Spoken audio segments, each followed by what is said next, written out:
llega enero, empieza una semana laboral completa en este 2025 y los diputados empezarán a trabajar. Y una de las reformas que más importan en este 2025 es la reforma electoral. Varios puntos se irán a tratar en esta reforma, entre ellos los plurinominales. Hay quienes los defienden a capa y espada, en especial quienes militan en el PRIAN, pero también gente de Morena. La presidenta Claudia Sheinbaum habló de un cambio de forma de selección y el presidente López Obrador en su momento hablaron incluso de quitarlos de tajo. Entérate de los pormenores de esta nota a continuación, obviamente solo aquí en Cocinando la Noticia. Comenzamos.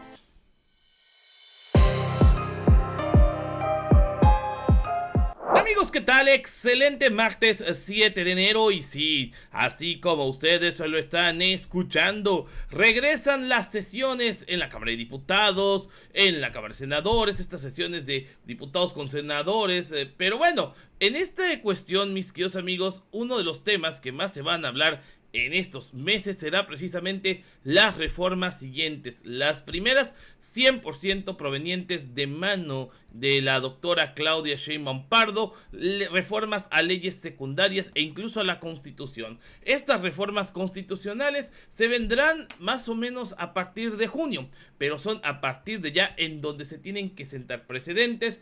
Tienen que ser presentadas ante las comisiones, tanto de la Cámara de Diputados como de los senadores, para que se hagan foros y sobre todo, pues, observaciones a todas estas modificaciones, a estas reformas que se vienen en este año. Y es que precisamente una de las que más importa es la reforma a la cuestión electoral. Recordemos que hace algunos años el presidente López Obrador planteó el famoso Plan B.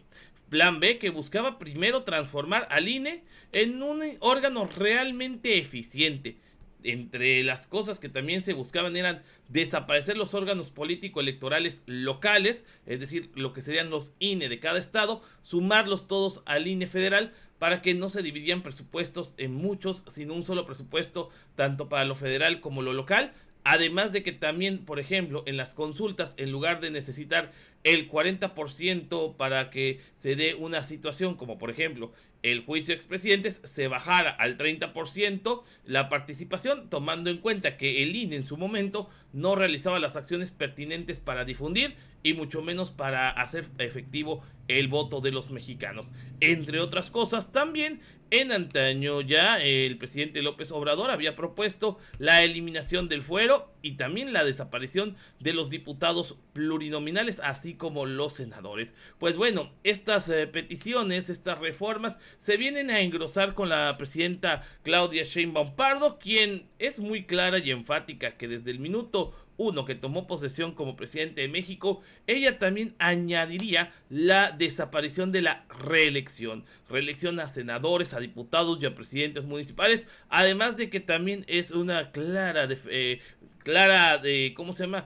contrastante, una mujer que es muy enfática en estar en contra del nepotismo electoral, es decir, pues que salga el esposo y a la siguiente elección la esposa y a las dos elecciones más el compadre y que el poder se siga pues solamente pasando de mano en mano, de familia en familia. Y es que precisamente los diputados de Morena han estado muy activos en entrevistas. El primero es Hugo Eric Flores, quien pues no solamente tiene en sus manos también se vienen los juicios de desafuero, sino que también se vienen precisamente estas situaciones de estas reformas importantes en cuanto a materia electoral se refiere. Vamos a escuchar lo que dijo precisamente Hugo Eric Flores. A Hugo Eric Flores, diputado del Partido Morena, por tomar la comunicación. Diputado, buenas noches, ¿cómo está? ¿Qué tal? Muy buenas noches, con el gusto de saludarlos, feliz año. Gracias, diputado. Oiga, ¿no se van a meter al final con los plurinominales? Querían eliminarlos, querían reducirlos, ya no veo ahí en lo que usted comentó hoy. Sí, pues mire, la verdad es que todavía es un tema que vamos a debatir. Algunos de nosotros hemos impulsado en distintas legislaciones locales. La primera vez fue en Baja California. Después yo también impulsé aquí en la Constitución de la Ciudad de México que los plurinominales accedan también a través del voto. Vamos a ver qué pasa si esto pudiera pasar. Los segundos lugares, sería muy bueno que fueran conformando la lista plurinominal y así todos los diputados que estén en la Cámara y también los senadores, desde luego, puedan ser votados. Insisto, esto ya pasa en algunos estados de nuestro país de manera completa en Baja California y aquí en la Ciudad de México, que hay una lista A y una lista B. Mejores perdedores van conformando las listas plurinominales de los partidos políticos. Vamos a ver, ojalá, ahora que se venga el debate, le podamos entrar y desde luego que esto no significa que no tenga representación los partidos políticos minoritarios. Al contrario, esto también les asegura su participación. Ok, el otro es, ¿cómo van a definir en Morena la palabra nepotismo para evitarla en esta reforma política? Porque, pues, justo hoy la secretaria Buenrostro nombró como subsecretario al hijo de Alejandro Encinas. Entonces, ¿qué es el nepotismo? ¿Cómo se va a entender? ¿A qué pretenden ustedes limitar? Yo creo que sería en dos vías. La primera, que tiene que ver con una afiliación directa.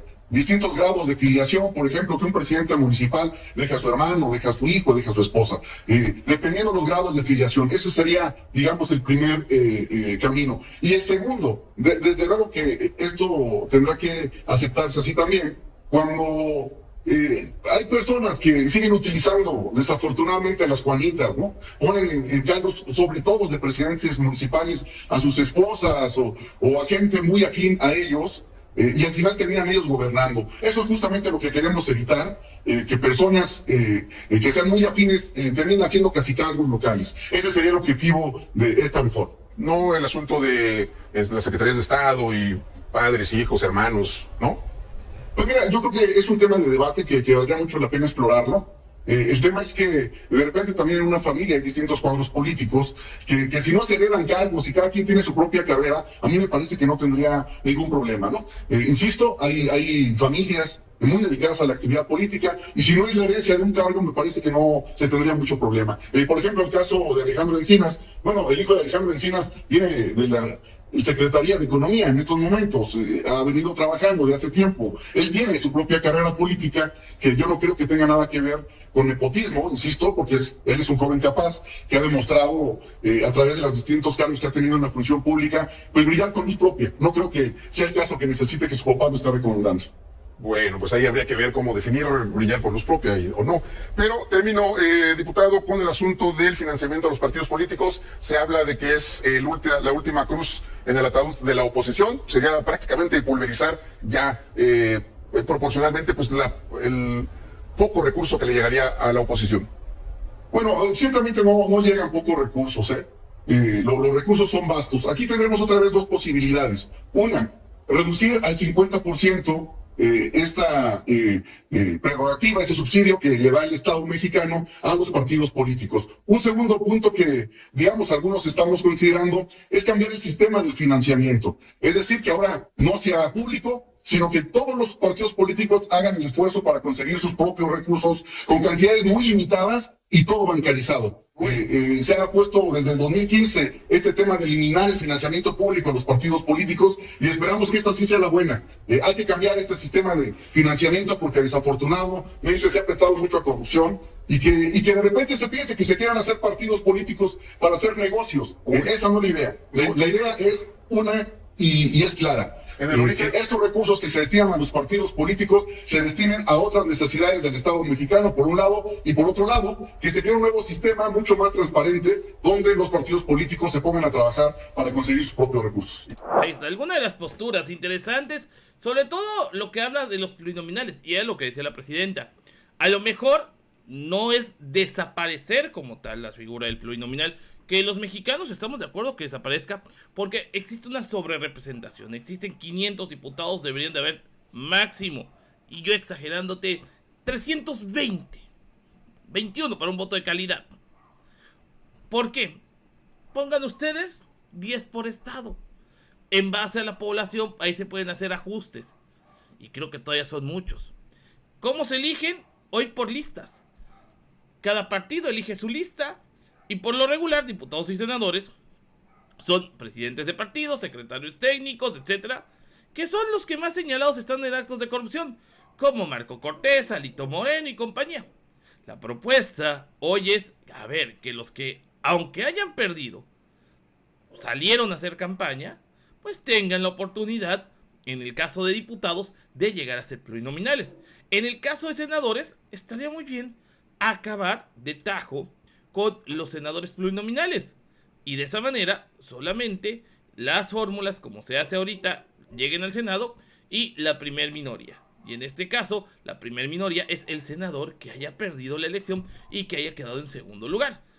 Esto reduciría mucho la cuestión de los partidos, porque también hablan del financiamiento de los partidos, y en el caso del nepotismo, pues hay que saber diferenciar. Una cosa son las elecciones y otra cosa es la administración pública. Lo que tendría que modificarse es la ley orgánica de la administración pública para que en este caso esta ley señale que quienes pueden o no aspirar a un cargo de elección popular. Y es que las reformas constitucionales eran muy claras hace algún tiempo. Aquí está, por ejemplo, la reforma electoral que dice, entre otras cosas, reducir gastos destinados a campañas, partidos políticos y regidores en gobiernos municipales. Eliminar las candidaturas plurinominales, elegir democráticamente a consejeras y magistrados del Poder Judicial, reducir del 30 al 40% la participación de las consultas populares para que éstas sean vinculatorias y efectivas, la austeridad republicana, la Guardia Nacional, reactivar ferrocarriles. Esto era pues prácticamente estas reformas tan importantes que se venían promoviendo. Y bueno, pues también, como les comentamos, es muy claro que no se busca quitar estos plurinominales como tal, pero sí se busca pues hacerlos participar en elecciones. Así lo señaló también Arturo Ávila, quien es el vocero de los diputados de Morena, pero también el que más habla en medios. Vamos a checarlo.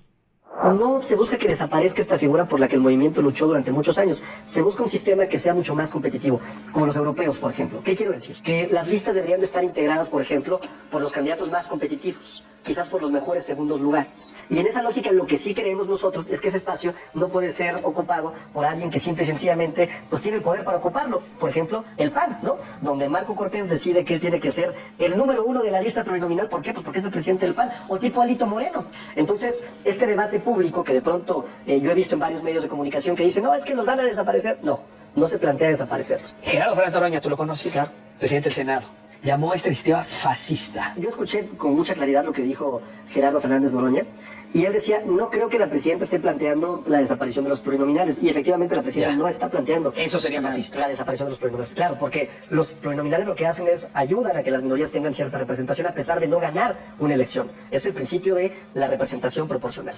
Ahí está, la postura de Arturo Ávila, de la postura de Noroña, la postura del PRIAN. Habría que escuchar al pueblo. Por eso son importantes los foros de discusión. O, ¿por qué no? Vamos a sacarlo a un plebiscito. Y que el pueblo decida si se quiere o no acabar con la figura de los plurinominales. La Constitución avala al pueblo. Y en este caso, ¿por qué no hacerlo una consulta? La consulta hacia ¿se acaban o no los plurinominales? Buena idea. Vamos a dejarlo hasta aquí. Nos vemos al rato con mucha más información. ¿Ustedes qué opinan? ¿De tajo los plurinominales? ¿Elegirlos a través del voto? ¿A los segundos lugares? ¿O los que tengan el segundo lugar deberían de llegar a la Cámara de Diputados? Así como lo pasa en los senadores. ¿Bajar el número de senadores? Quiero saber su opinión. Ayúdenos dejándola en los comentarios de este canal. Además de que también ayúdenos compartiendo esta información para enterarnos de las diferentes posturas sobre este asunto tan polémico. También los invito a suscribirse a este canal si no lo han hecho y activar las campanitas de notificaciones para recibir más noticias. Recordándoles como siempre que yo no soy ni fifí ni chayotero. Yo soy Augusto de Cocinando la Noticia y los quiero ver en el próximo video. Pues saben, se pone bueno. Va que va.